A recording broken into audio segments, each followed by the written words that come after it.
Good afternoon or good evening, wherever you may be listening to us from here on this big, beautiful planet we call Earth. This is Michael Cross here with another edition of Unlock the Door Radio here on UCY TV Productions. Hey, tonight we are going to deal with a topic that a lot of people think is kind of a fringe thing, maybe a sci-fi nerdy type thing, but I don't think so, actually, because this is something that has a potential of basically radically changing the entire world as we know it. And that is the issue. And I've talked about robots before, but I'm specifically going to deal with sex robots tonight, which I promised to do several weeks ago. And how that will actually, I'll just go and proceed because it's going to have a bigger effect than I think people really do realize. I think there's some people out there that realize it, but they're in the minority. And much of that is because it's been somewhat in a fringe sort of category, but not any longer. I've been seeing now articles even, and I'm going to be quoting from the article in the very prestigious Foreign Policy Review. There's a article titled "Sex Dolls Are Replacing China's Missing Women." And I'm going to deal with some of the aspects of that here shortly. First, I would encourage people, if you're into science fiction, check out my book. It's on Amazon. It's called The Destiny of Our Past. And even though it only mentions a brief connection to robotics, it's mostly dealing with genetics and genetic modifications, and also a very dystopian society that the elite are trying to eliminate the general population, which we'll get into in this article here. Not the article that I was quoting, but in the show itself. And essentially, give it a try. Again, the destiny of our past. And also subscribe to this YouTube station, the YouTube channel, and then you can keep up on future shows, even if you're away when this is live. Okay. Now, let's proceed. The thing is, when I hear this term sex robots, that bothers me. Because I think a lot of times people are going to get images of, the Austin Powers movie with the robotic women, or back at Star Trek, the Harry Mudd episode where he's on a planet with beautiful android women, and this kind of thing. And these are not robots in that sense. Okay, when we talk about sex robots today, we're pretty much talking about glorified toys. I mean, they're much more advanced than maybe a while back, and they're putting more and more features on them, but they're toys. But here's the difference. I think that with advances in such things as using fibers instead of hydraulic systems for robots to move, which will, of course, they'll make them less bulky, and also it will mean that they will have to use less energy to get around. And with advances in artificial intelligence that could be applied to a synthetic brain, so to speak, I think we're going to get that kind of Westworld sort of scenario in which we have robots that look and act and, basically they're going to be human. Not in a real sense, but they're going to be human in a conventional sense. I saw an article recently that was talking about, in 10 years you'll have robots that will do your cooking for you and so forth. And I think we're going to get there. Now, it may not be in 10 years that we have these kinds of robots that are like us in all respects. It might not be in 20, but it's going to come. And that's going to have profound effects on society. Now, a lot of this is being driven by economics. You're right. Wow, you're talking about robots, and now you're jumping into economics. Well, there's a reason for that. Because economics will play a huge factor in whether these things go mainstream or not. Now, if you're old enough, you don't have to really be old to remember this. If you're old enough, though, calculators used to be super expensive. I remember when I was a kid, I saw these interesting instruments at the store, and they were like hundreds of dollars. And they were calculators. And the thing is, they only had the basic functions of add, subtract, multiply, and divide. Okay? Very primitive. But, as, you know, with a market economy and more people taking interest in them, of course, that was driven by people that had money. But then it started filtering down. Then there was people that were trying to find ways to produce them much more cheaply. And through competition, new ways were found to improve them, make them less costly. And now, I mean, calculators are, well, most people use their computer, but if you actually have a math class or something, calculators can be bought really cheap. Certainly not hundreds of dollars for most of them that they used to be. And then we look at computers. Again, if you're old enough, and you know, this is talking about people that are, you know, Gen X. All right, can remember this. Now it depends on if you say Generation X starts at 1960 or 1964. It was originally 1960. And then for some reason the media just kind of assumed, okay, well, this was the end of the baby boom, so therefore we're just going to, you know, where that last, when it actually went down and ceased to be like this, you know, lots of people having kids, they decided, okay, well, that is where we will make that. And really it was, you know, not designed that way. It was supposed to be talking about a cultural shift, not, you know, something based on birth rates and so on. But anyway, Gen X can remember when not just the calculators, if you're one of the older Gen X, but computers. They were massive, giant. You had to be at a university to have access to them for the most part, or a big corporation. But then there was competition, innovation, and market demand, and they went down to where then they became just some big bulky thing that was, you know, you had to have in a special room, like a study room. And I knew a guy who was a scientist, he was working on developing different polymers, I believe. And, you know, this is back in the days of DOS and so forth. But giant computer. But still, it was something he could have in his house. But then they got smaller and smaller and smaller.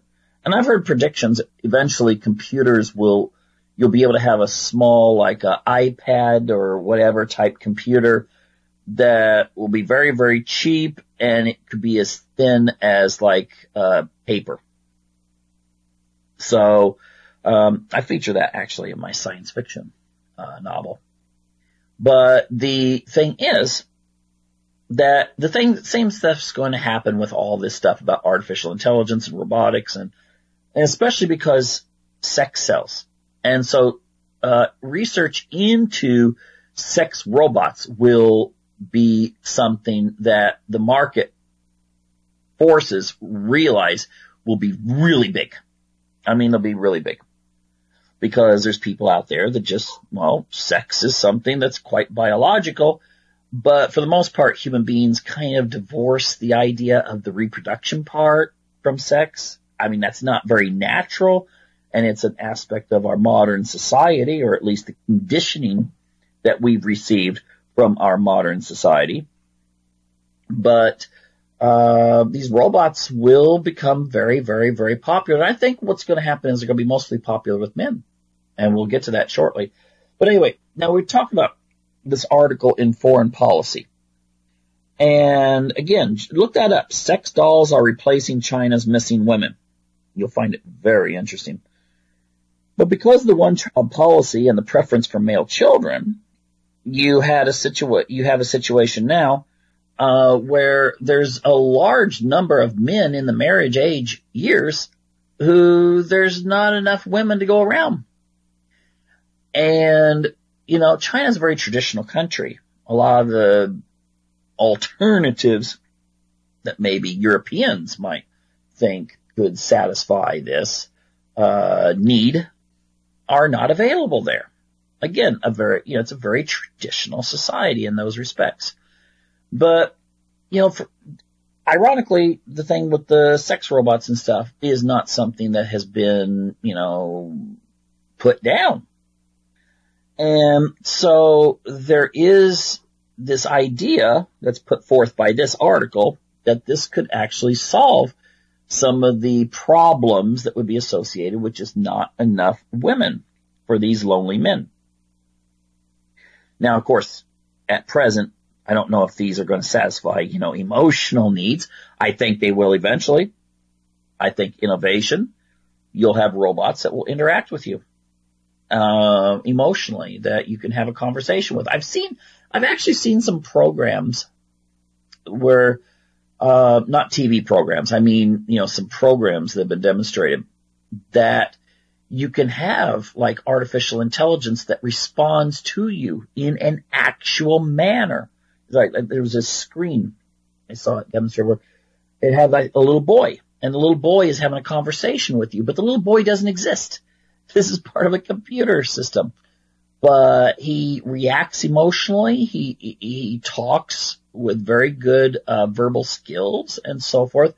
This is the kind of thing. All these technologies are going to intersect. Now, the thing that's going to make China have an advantage here is, here's a quote here. Aside from demographics, China has a demonstrated manufacturing capacity to bring prices down and tip sex dolls from niche to mainstream, a combustible mix. So if you have an industry that's maybe going to grow there, I would think Japan also, well, of course, the rest of the world as well, then you're going to have more competition, more serious competition. And eventually, again, you might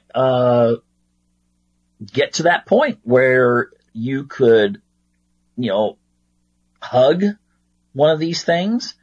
You could, whatever. I'm just saying whatever here. And you might not know that it's actually a robot. And so let's think about what that is going to do. What is that going to do to our society as we know it? Well, now there's certain advantages. There are certain advantages. You might have situations where someone might be able to direct their, some sort of niche needs into robots. Therefore, maybe keeping them off the streets.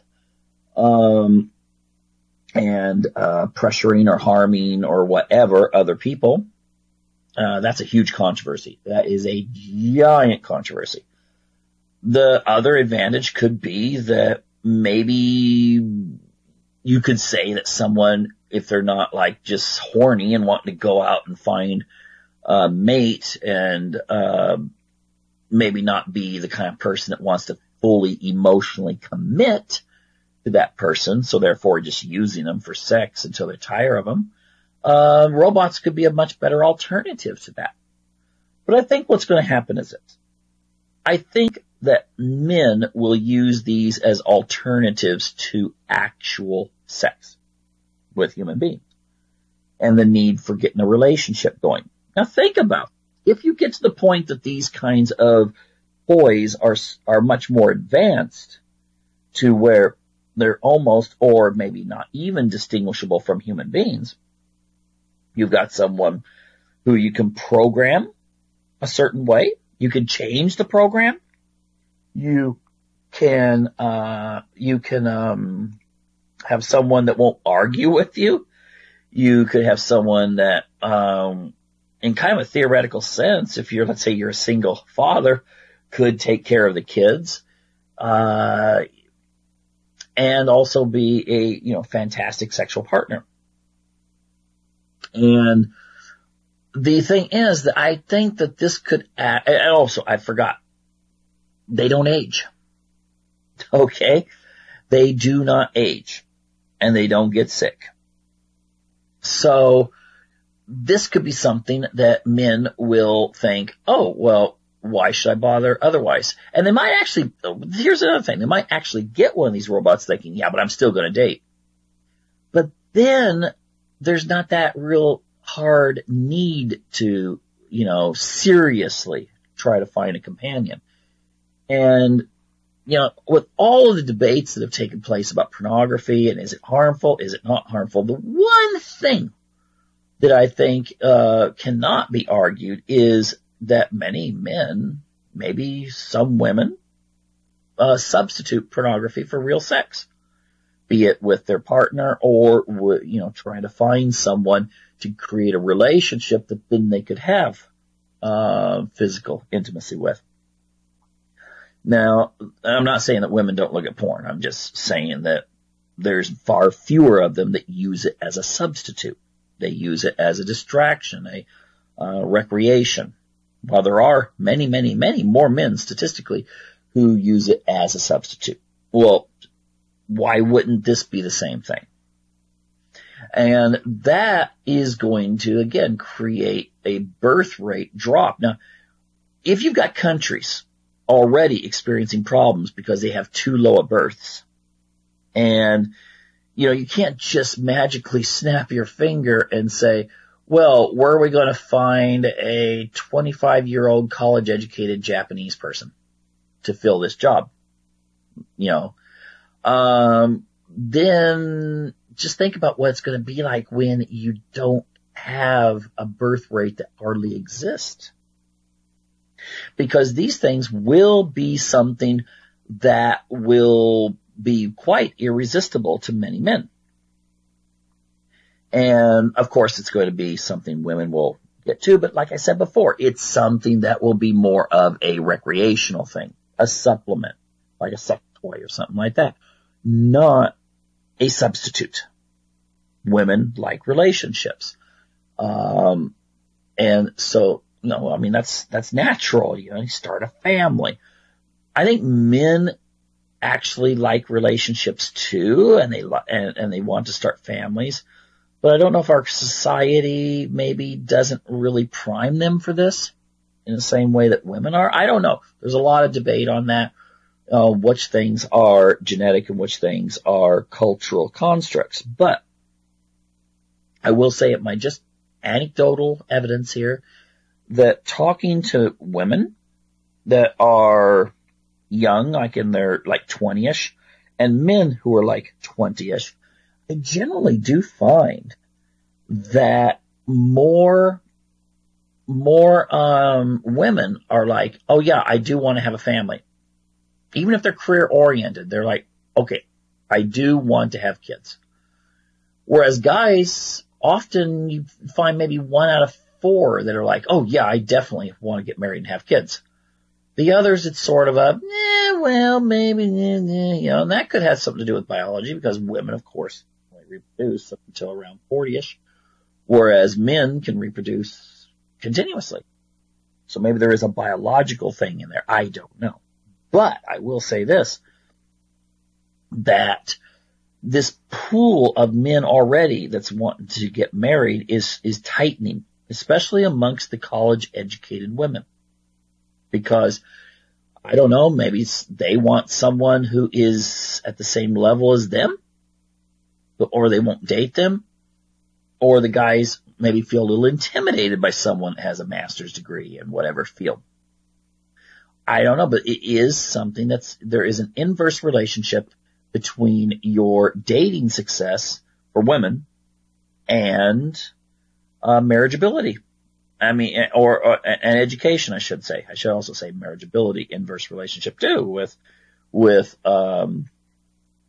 education, which is really sad, I think. For those guys out there, for instance, that think, wow, a person's intelligence is so attractive. But, there are a lot of guys that, don't feel that way. I don't know. But the thing is that this is just going to increase more and more and more. And I would say it will be more devastating for the middle and upper middle classes because they're the ones who can afford it. They're the ones who won't have to take a mortgage out to buy a robot. Okay? These things already, just the robot, just what they are now are quite expensive. At least I see that my income, they would be very expensive to buy. But, they're not part of discretionary income. But the thing is, as time goes on, they'll get cheaper and cheaper and cheaper, but there's still going to be something that probably just the guy that works as a dishwasher at a local restaurant is not going to be able to afford. So it'll mostly originally hit the upper classes. And this is going to create, I think, some major problems in that it will change society. Women will be more, women I think still, there's already women freezing their eggs. There are already women who are thinking, you know what, maybe Mr. Right's not going to come along. I'm 35 years old. I've just got a few years left. If I freeze some eggs, then if Mr. Right doesn't come along, then I can just, thaw them out and get some donor sperm. Other women just decide, 35, I'm just going to go down and get some donor sperm and have a kid or two. I just figure to heck with it. Because I think actually, this whole thing where you reach that age and you're like, okay, the window's closing, then you're going to find alternatives. And that is really growing right now. It is really, really growing, especially as technology changes and, jobs that are traditionally, for whatever reason, preferred by women, have not been hurt as much by automation. Okay? So, we're going to have a situation where a lot of guys are just like, whatever. Or they procrastinate on it. It's not as important to them. It's not a high level of anxiety for them that they're not married yet. When they reach 28, 29, 30, maybe that gets pushed to 38, 39, 40. And then it's like, well, maybe 45-ish. Yeah, you still could look pretty good at 45. And it's just gonna, keep that procrastination going more and more and more and probably push adolescence up already. If you go by, definitions of adolescence, what? Adolescence ends when someone's 26 or 27? That's definitely, I guess, a developed world problem. It's not one for the rest of the world. But what's going to happen too is women may find more convenient to come together with each other. So you'll have a rise in more non-traditional, relationships, be they same-sex relationships, be they polyamorous or polygamist. You'll see this kind of stuff occurring. And, cause was it Jurassic Park where it said nature finds a way? Because they originally had designed all the dinosaurs to be female and something went wrong somewhere. They were actually, laying fertile eggs. Well, the thing is, women will find a way.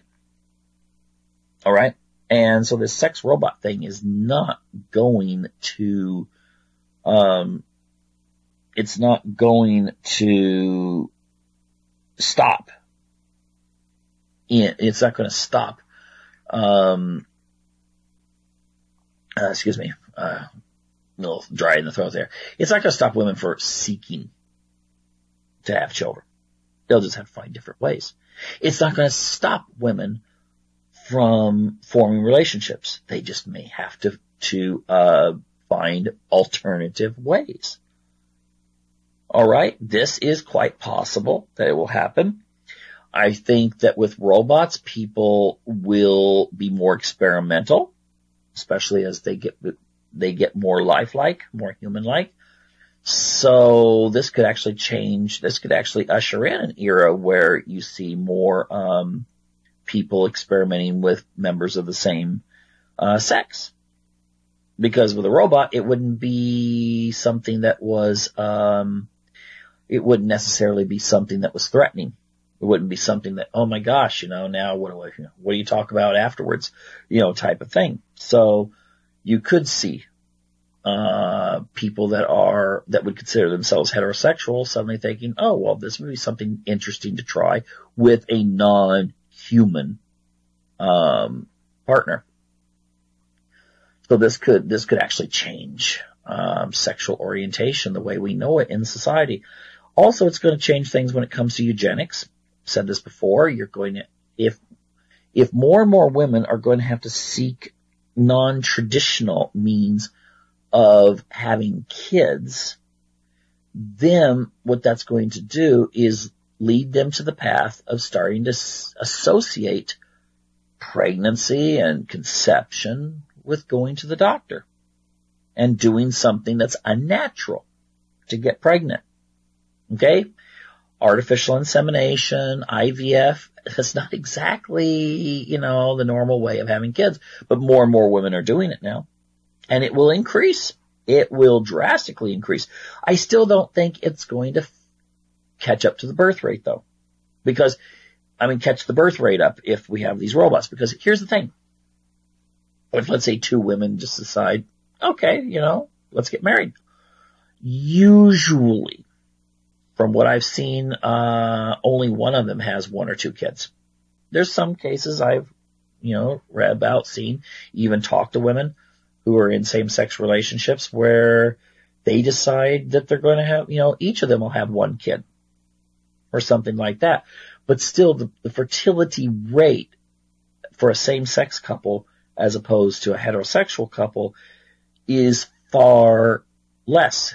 You definitely don't get the accidents. I don't mean accident in a negative sense. Most people in the earth are probably accidents. They are good accidents. They are presents from God, so to speak, but they weren't intended. Well, if you're in a same-sex relationship, it's got to be very intended and very planned to get pregnant. And so you're going to see, you're not going to see the birth rate be able to be matched, even if every woman who was single decides, okay, I'll go to the fertility clinic. If you're single, if you just decide, well, I'm a single woman, I'm going to, I can still have a kid. Well, that's a kid. Most women that do that, they only have one kid. So they reach 37, decide, okay, I'm not waiting.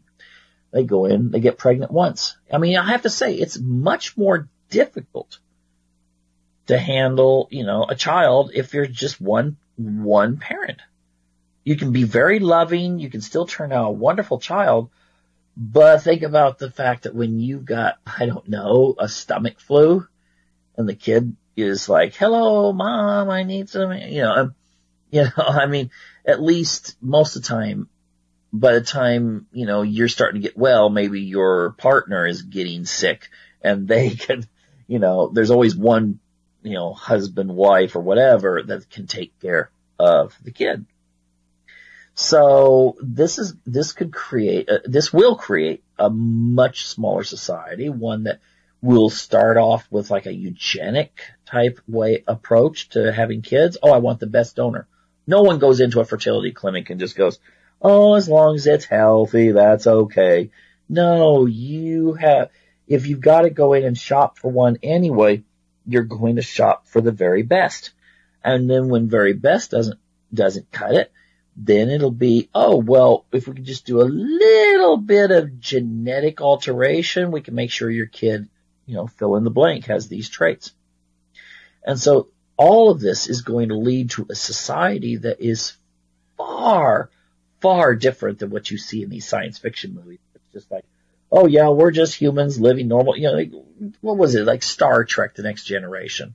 It was just like, that was always just like, okay, well, we're just taking a bunch of people and giving them high technology, and how are they going to still deal with their various problems in relationships and so forth. The older Star Trek, it's like World War II mentality, but placed in idealistic science fiction backdrop. So this is the thing is, though, 100 years from now, and sex robots are going to help usher this in, you're going to see humans much different than what you see on like us depicted on something like Star Trek. Okay, it's just going to be the case. We can go into a lot more details than that, but I'm just saying the sex robots are going to help usher this in.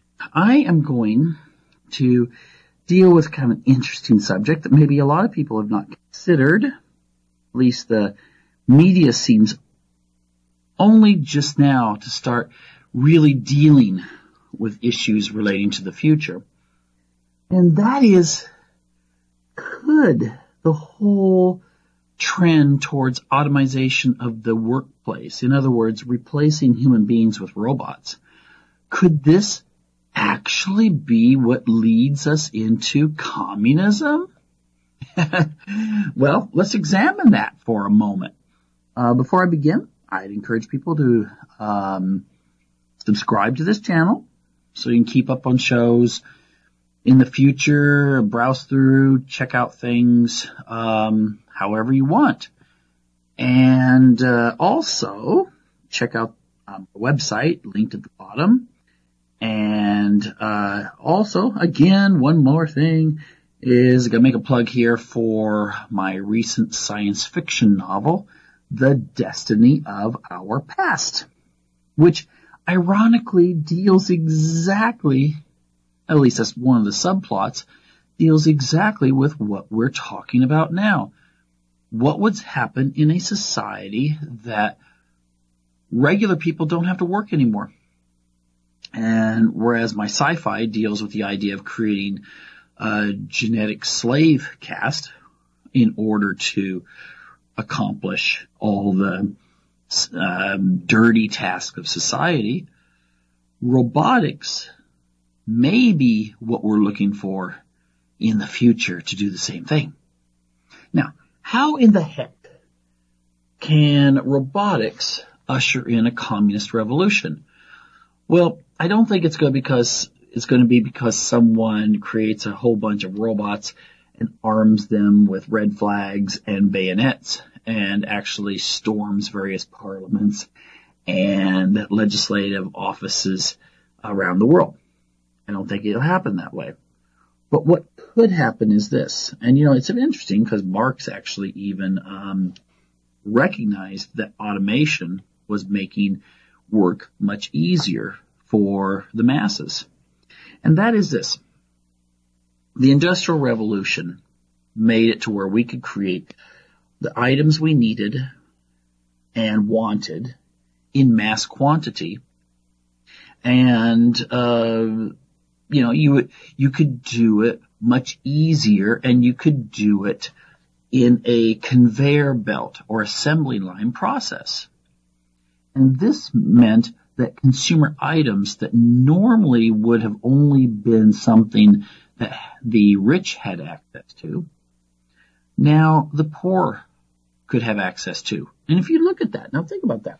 In the United States, we have poor people, okay? We really do. We have people who don't have all the money to have the nice things in life that maybe a middle class or upper middle class family might have. And certainly, not as much as a rich family would have. But the thing is that because of our industrial society, we produce so much that even the poor in the United States have such things as televisions, computers, through food stamps. They have plenty of money because the Industrial Revolution also created an agricultural revolution, which means we don't have food shortages. And when it comes to food stamps, it's something even the Republicans support because the farmers are mostly Republican and they like it if people are buying food. Okay. So, it has made life much easier. Much of the reason why women are in the workforce now is because many of the household chores that used to require almost full-time labor, that's not even including just taking care of kids and their various needs beyond, just material needs. The automation made it to where we have dishwashers, we have ovens, we have all these other things. And eventually we are going to have robots that will even do, well, I hate to say it's going to do everything. I mean, it's going to be the traditional image of the housewife is going to be very much altered, where robots may do all the work, as well as, if you're feeling tired, want to watch TV, send the husband off with a sex robot. And, just relax and do whatever. Or, if he's out with the guys, you have your sex robot that will take care of those physical needs of yours. Yes, we are getting into a very interesting age in the future, and it's going to change everything. But I want to mostly deal with economics. And the idea is that as time goes on, robots will get more and more human, at least in appearance, but also in ability. They'll become more flexible. They'll become less hydraulic. Okay, we think of robots as walking around really stiff-legged and making noises when they go down and up if they're bending down, and looking basically like, modified toaster ovens with maybe painted on eyes or eye sensors. But the thing is, with fiber technology, with better ways to store energy, robots are going to eventually be indistinguishable from us. That'll take a while, but I think the whole sex robot thing is going to really push that. Okay? I mean, if you're in a factory, you don't care if the robot looks human or not, as long as it does the job.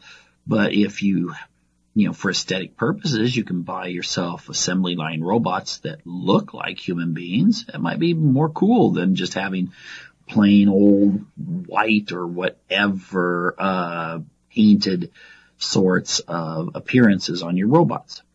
So eventually, yes, they will become almost indistinguishable, maybe even indistinguishable from human beings in the future, more like the kind you see on Westworld. I'm still trying to figure out whether the people that, in that TV series are actually people. I mean, maybe the robot apocalypse has already occurred, and the people that are visiting are actually robots that don't even realize they're robots. I don't know. That's just one of my theories. But anyway, the thing is that it's easy to replace jobs on an assembly line. Then it becomes easy to do simple tasks. And, it's easy to replace people at a fast food joint with machines that will take their orders. Really easy. But what's going to occur is every year you're going to see more retail jobs that will become replaced with robots. You will see almost factory jobs replaced with robots. You will see this, maybe even construction jobs replaced by robots. Think about robot carpenters that would be just as flexible as humans, but they would have perfect design specifications so that everything was mathematically perfect in setting up, building a building or whatever. And of course, as time goes on, you're thinking, well, what are people going to do to have a living? Well, there will probably be a lag time in which a lot of people are going to be unemployed. Digital refugees is one of the terms I've heard used for this. I think it was at Davos that I heard this term used, where people are going to suddenly not have work in many areas.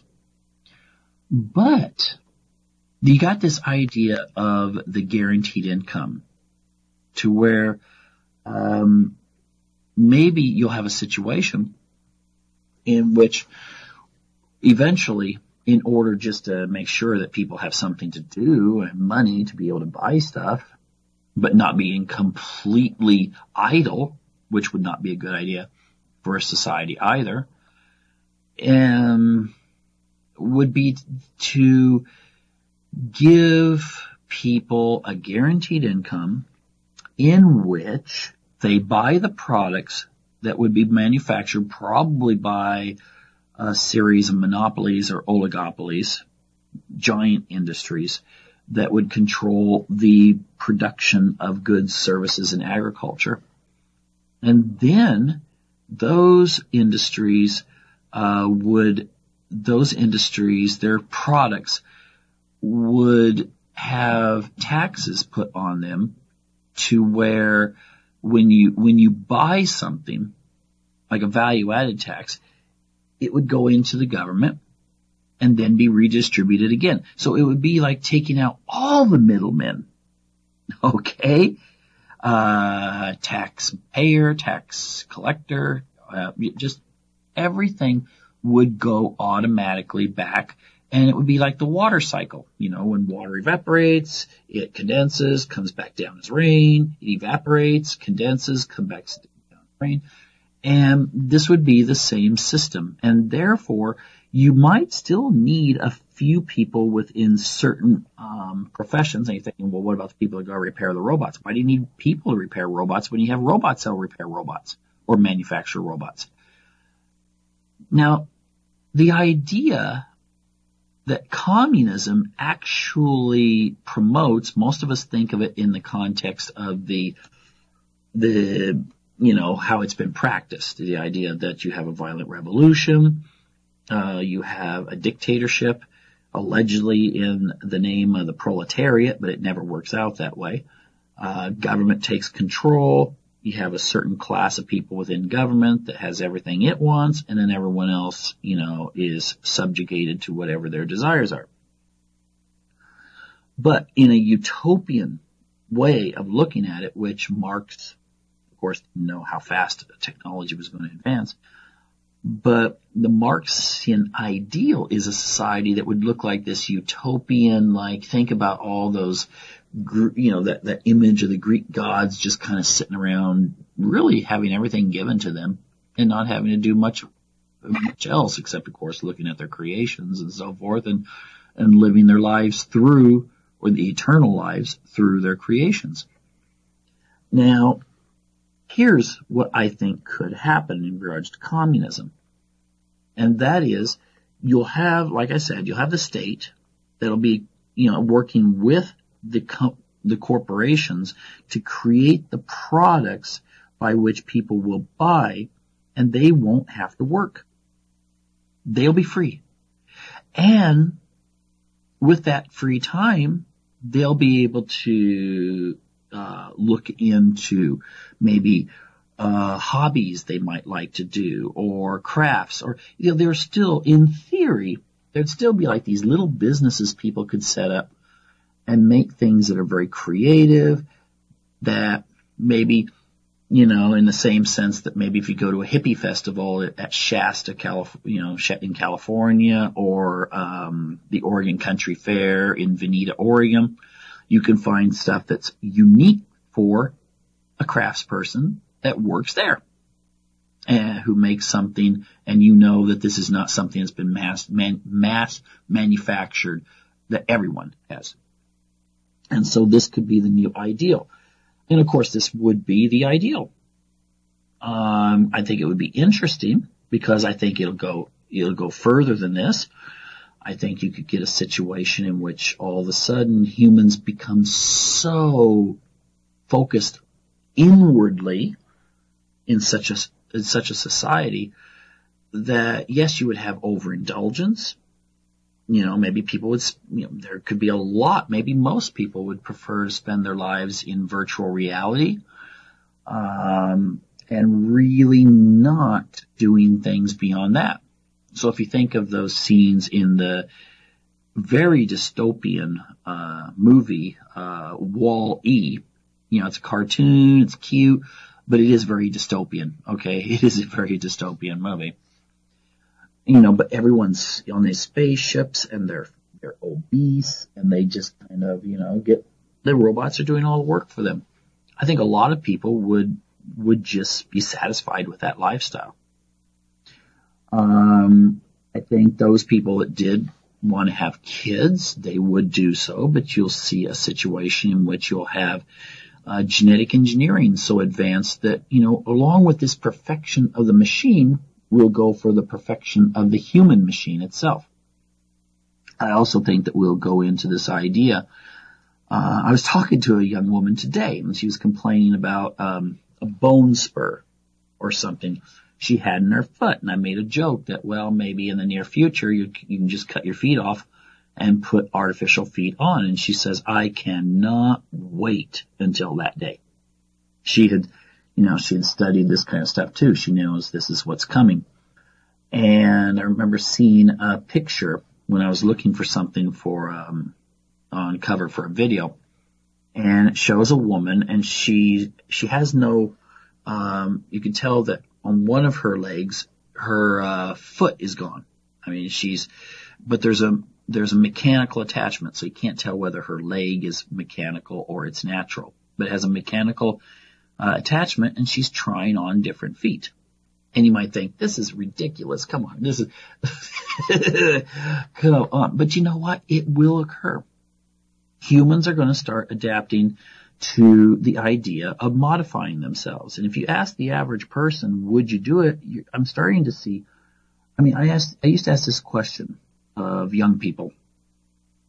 Oh, maybe a decade ago, I said, if it would reach a point where maybe, I'm not talking about super elderly, I'm talking about when you're still young, that you could have your brain taken out of your body and put into a synthetic body where you would still feel, touch, you'd have all the sensations. Maybe they'd be magnified, maybe they would be more superior and so forth. Maybe you'd be able to, have all your senses enhanced through mechanics. And I'd say, but I also, you also point out that maybe if, you want to have kids, you could just go ahead and have your, ovaries and testicles, put on ice, so to speak, in fertility labs, so that you'd be able to later go in and, have a child manufactured in an artificial womb. And I remember when I asked that question maybe 10 years ago, you'd get maybe one person in a group of 30 who would say, yeah, that could be kind of cool. And usually people would turn around and look at them kind of like, you've got to be joking. You ask the same question now. How many would have their brain taken out, toss the body away?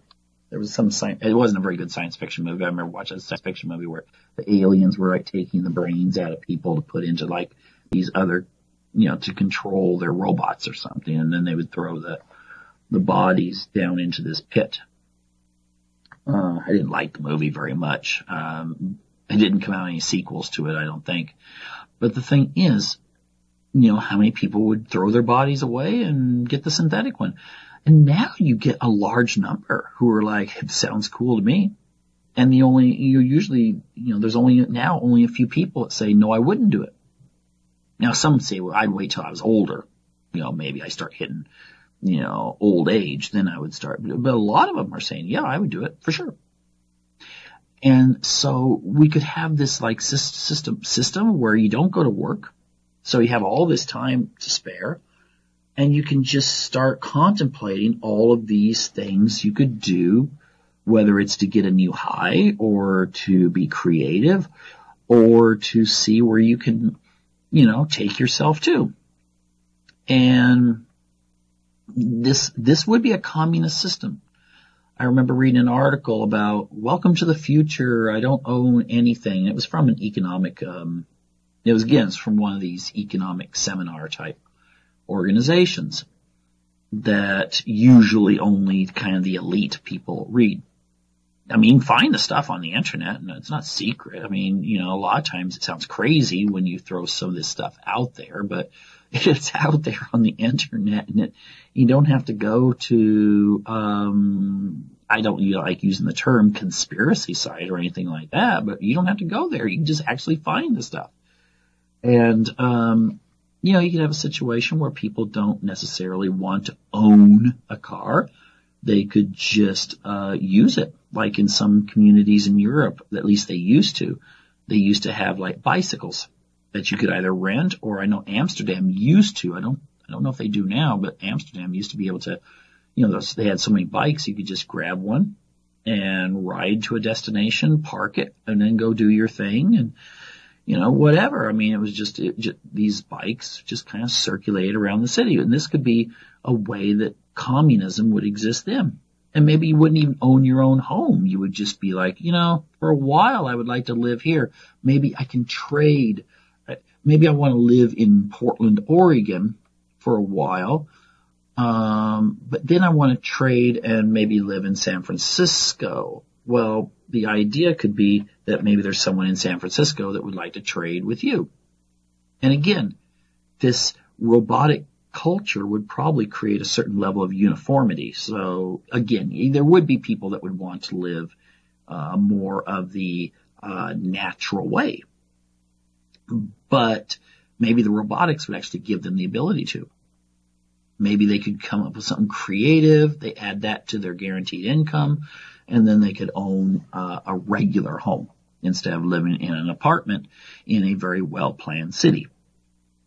And so, yes, I really do believe that communism, in the sense, if you look at it like, from each according to their ability to each according to their need, well, the robot doesn't need that much. It just needs energy.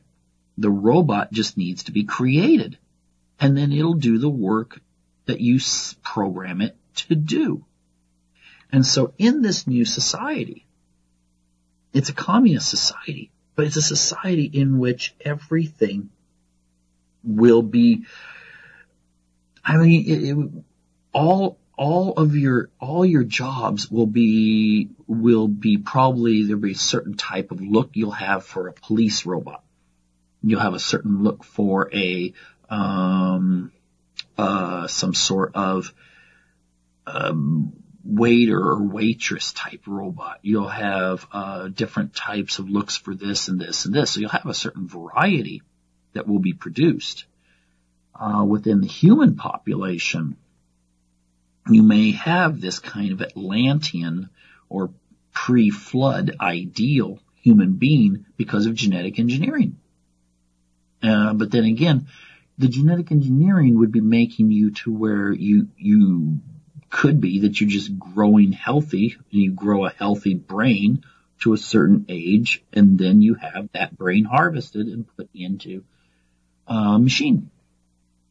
And then you're living with the robots, except that your circuitry is organic rather than totally synthetic. Although if you go the step further, the idea would be that your brain could then also be enhanced through implants and insertions that would enable it to work in the same way as the robotic brains do. So in a sense, you as an individual might be more robotic, except that you still could have that feeling like this is me, or having a sense of self. But now here's the danger here, I think. I'm kind of getting this idea of the Hindu highest level of the it's not Valhalla, that's the Viking heaven, but the highest level, when you've gotten through all of your reincarnations and so forth, and